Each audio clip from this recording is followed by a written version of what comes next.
এখন আমি আবারও পিএসসি 2013 কিছু ম্যাথমেটিক্সের এমসিকিউ প্রবলেমের সলিউশনে আলোচনা করব। ইতিমধ্যেই আমি কোশ্চেন নাম্বার 22 পর্যন্ত আলোচনা করে দিয়েছি, তো এখন কোশ্চেন নাম্বার 23 থেকে আলোচনা শুরু করছি। কোশ্চেন নাম্বার 23-এ বলা হয়েছে the radius of curvature at origin of the conic y minus x equal to x square plus 2xy plus y square is বলে আমাদের চারখানা অপশান রয়েছে। এখন এখানে বলি যে কার্ভেচার অ্যাট অরিজিন বের করার কিন্তু আলাদা ফর্মুলা রয়েছে, সেক্ষেত্রে আমাদের নিউটনস অ্যাপ্রোচ কিংবা ম্যাকলুরিনস অ্যাপ্রোচ রয়েছে। তো সেটা আমরা কখন করি না, যখন ডিওয়াই বাই ডিএক্স এর মানটা আমাদের ক্যালকুলেট করতে পারি না, অর্থাৎ ইনফাইনাইট হয়ে যায় সেক্ষেত্রে। তো এক্ষেত্রে আমরা আগে দেখে নিই যে এই কার্ভটার ক্ষেত্রে যদি আমরা ডিওয়াই বাই ডিএক্স ক্যালকুলেট করি তাহলে কি পাচ্ছি। ফার্স্ট অর্ডার ডেরিভেটিভ এবং সেকেন্ড অর্ডার ডেরিভেটিভ যদি ক্যালকুলেট করি কি পাই দেখা যাক। তো আমার কার্ভটা রয়েছে y minus x equal to x square plus 2xy plus y square. Okay, তো এক্স এর সাপেক্ষে ডেরিভেটিভ করলে এটা কি হবে না, dy by dx minus 1 equal to 2x। আচ্ছা, এখানে 2xy আছে, তাহলে 2x কে রাখলাম, y এর derivative dy by dx, 2y কে রাখলাম, x এর ডেরিভেটিভ 1, আর y square derivative 2y dy by dx. তো সমস্ত ডিওয়াই বাই ডিএক্স গুলোকে আমরা বাঁ দিকে নিয়ে চলে যাচ্ছি। তাহলে এখানে dy by dx minus 2x dy by dx minus 2y dy by dx, আর বাদ বাকি সব ডান দিকে নিয়ে আসছি। তো 1টাকে নিয়ে গেলে 1 প্লাস 2x প্লাস 2y। তো এখান থেকে ডিওয়াই বাই ডিএক্স এর মানটা কি পাচ্ছি না, 1 plus 2x plus 2y divided by 1 minus 2x minus 2y। তো অরিজিনে আমাদের ডিওয়াই বাই ডিএক্স ক্যালকুলেট করতে কোনো সমস্যা নেই।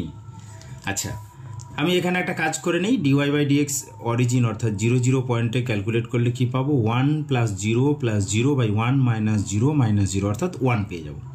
তো এটা আমাদের একটু ক্যালকুলেট করা থাকলো। নেক্সট আমরা সেকেন্ড অর্ডার ডেরিভেটিভ অর্থাৎ d2y বাই dx2টা ক্যালকুলেট করব। তো সেকেন্ড অর্ডার ডেরিভেটিভ ভাগের ডেরিভেটিভ নিচেরটার হোল স্কোয়ার।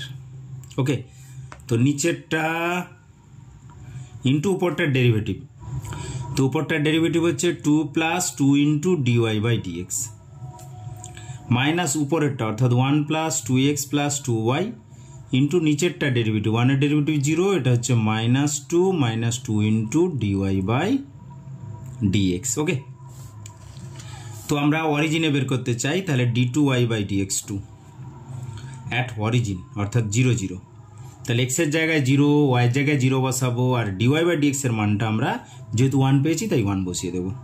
তাহলে 1 মাইনাস 0 0, তাহলে এটা থাকলো এখানে 2 plus 2 into 1 minus of 1 plus 0 0, তার মানে 1 ইন্টু মাইনাস 2 ইন্টু 1। আচ্ছা, নিচেরটা এগুলো 0, 1 স্কোয়ার মানে 1। তো এখানে 2 2 4, এখানে মাইনাস 2 মাইনাস 4 প্লাস 4 অর্থাৎ 8 পেয়ে গেলাম। তাহলে সেকেন্ড অর্ডার ডেরিভেটিভটা আমরা 8 পেলাম। আচ্ছা, আমরা রেডিয়াস অফ কার্ভেচার তার যে ফর্মুলাটা জানি, rho equal to 1 plus y1 square বা ডিওয়াই বাই ডিএক্স এর whole square whole to the power 3/2 by y2। তো সেটা এখানে বসালে কি হচ্ছে, 1 প্লাস y1 হচ্ছে 1, তাহলে 1 স্কোয়ার অর্থাৎ 1 plus 1 whole to the power 3/2 divided by 8, 2 to the power 3/2 অর্থাৎ 2√2 বাই 8। তো ক্যালকুলেশন করলে √2 বাই 4। আচ্ছা দেখো, এখানে √2 বাই 4 কোথায় রয়েছে অপশানগুলোর মধ্যে, যে চারখানা অপশান রয়েছে। আচ্ছা, এখানটা একটু খেয়াল করতে পারি যে আমাদের √8 রয়েছে, √8 মানে হচ্ছে 2√2, তাহলে 2√2 বাই 8 মানে √2 বাই 4, অর্থাৎ অপশান সি হয়ে যাচ্ছে আমাদের সম্ভাব্য কারেক্ট অ্যান্সার।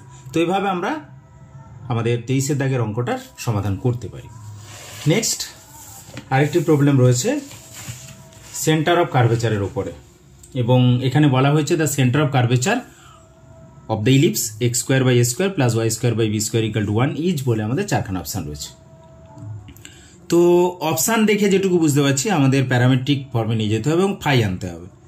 তো x square by a square plus y square by b square equal to 1, এর যদি আমরা প্যারামেট্রিক ফর্মটা ধরি, x equal to a cos phi, y equal to b sine phi. তো এখান থেকে তোমরা চাইলে y1 অর্থাৎ ডিওয়াই বাই ডিএক্স, y2 অর্থাৎ d2y বাই dx2 ক্যালকুলেট করে নিতে পারবে, কারণ প্যারামেট্রিক ফর্মে রয়েছে। dx by d phi, dy by d phi বের করার পর y1 এবং তারপর y2টা পেয়ে যাবে। আর এটা পেয়ে যাওয়া মানে রো, রেডিয়াস অফ কার্ভেচারটাও আমরা পেয়ে যাব।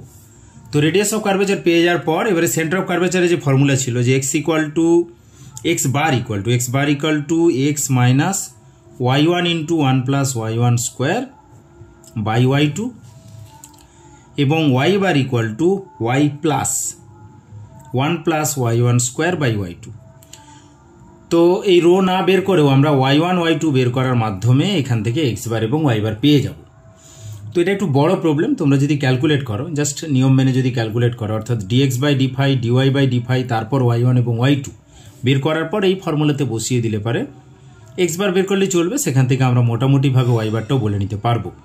তো x বারটা আমাদের এটা আসবে, অর্থাৎ a square minus b square by a cos cube phi আসবে, এবং অবভিয়াসলি আমাদের y বারটাও তার সাথে যেটা রয়েছে অর্থাৎ a square minus b square by b into sine cube phi, এটা আমরা পেয়ে যাব। তো এখন আপাতত এই দুটো প্রবলেম আলোচনা করলাম, নেক্সট পার্টে আরও কিছু প্রবলেম আলোচনা করব। ওকে, থ্যাঙ্কস ফর ওয়াচিং।